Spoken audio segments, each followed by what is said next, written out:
உயர்நீதிமன்ற நீதிபதிகள் நியமனங்களில் சமூக நீதியை பின்பற்ற வேண்டும், வெளிப்படையாக நியமன முறைகளை நடத்த வேண்டும், பாதிக்கப்பட்ட சமூகங்களுக்கான பிரதிநிதித்துவம் வழங்கப்பட வேண்டும் என்கிற கோரிக்கைகளை வலியுறுத்தி மதுரை வழக்கறிஞர்களின் சார்பில் இன்றைக்கு ஆர்ப்பாட்டம் நடைபெற்றுள்ளது.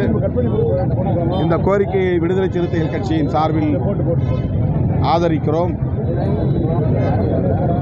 உயர்நீதிமன்ற நீதிபதிகளில் தற்போது 12 பேர் நியமனம் செய்ய உள்ள சூழலில்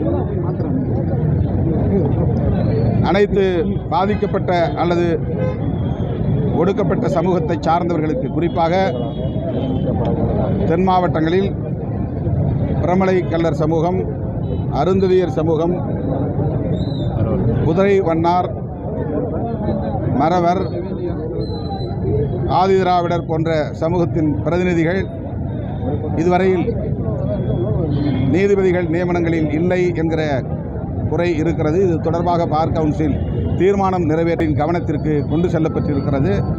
இந்திய சட்டத்துறை அமைச்சர், தமிழ்நாடு சட்டத்துறை அமைச்சர் ஆகியோரை சந்தித்து வழக்கறிஞர்கள் முறையிட்டிருக்கிறார்கள். எனவே இதில் அரசும் கவனம் செலுத்த வேண்டும். சமூக நீதியை பின்பற்றுவதற்கு உரிய வழிகாட்டுதலை அரசும் சட்டத்துறையும் வழங்க வேண்டும் என்று வைக்கிறோம். 9ஆம் தேதி மாநாட்டுக்கு போலீஸ் அனுமதி மறுத்திருக்கிறாங்க, அதை கொடுக்கணும். மத நல்லிணக்க பேரணி மற்றும் பொதுக்கூட்டம் நடத்துவதற்காக தென் மாவட்டங்களை சார்ந்த ஜனநாயக சக்திகள் ஒருங்கிணைந்து 9ஆம் தேதி நடைபெறவுள்ள அந்த பேரணி மற்றும் பொதுக்கூட்டத்திற்கு மதுரை மாநகராட்சி, மாநகர காவல்துறை அனுமதி மறுத்திருப்பது அதிர்ச்சி அளிக்கிறது. சமூக நல்லிணக்கத்திற்கான பேரணி தான் இது மத உணர்வுகளை தூண்டுவதற்கோ மதங்களுக்கும் எதிரானதல்ல.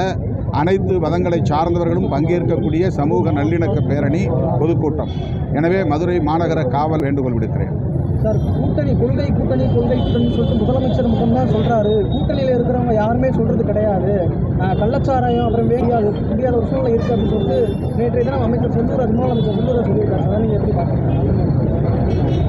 திமுக கூட்டணியில் எந்த சலசலப்பும் இல்லை, கட்டுக்கோப்பாக ஒற்றுமையாக இருக்கிறோம் என்பதுதான் அவர்களுக்கு உள்ள சிக்கல். ஆகவே இல்லாதது கொள்ளாததுகளை இட்டுக்கட்டி பேசுகிறார்கள். மற்றபடி அதில் கருத்தை வெளிப்படையாகவும் பிரச்சனை இல்லாமல் தெரிவிக்கிறதுக்கான அந்த கூட்டணியில் சூழல் இருக்கா? இப்போ வெளிப்படையாகவே நாங்கள் போராட்டங்கள் நடத்துகிறோம். வேங்கவேல் பிரச்சனைக்கு போராட்டம் நடத்திருக்கிறோம். பல்வேறு கூட்டணியில் இருந்து கொண்டே தான் போராடுகிறோம்.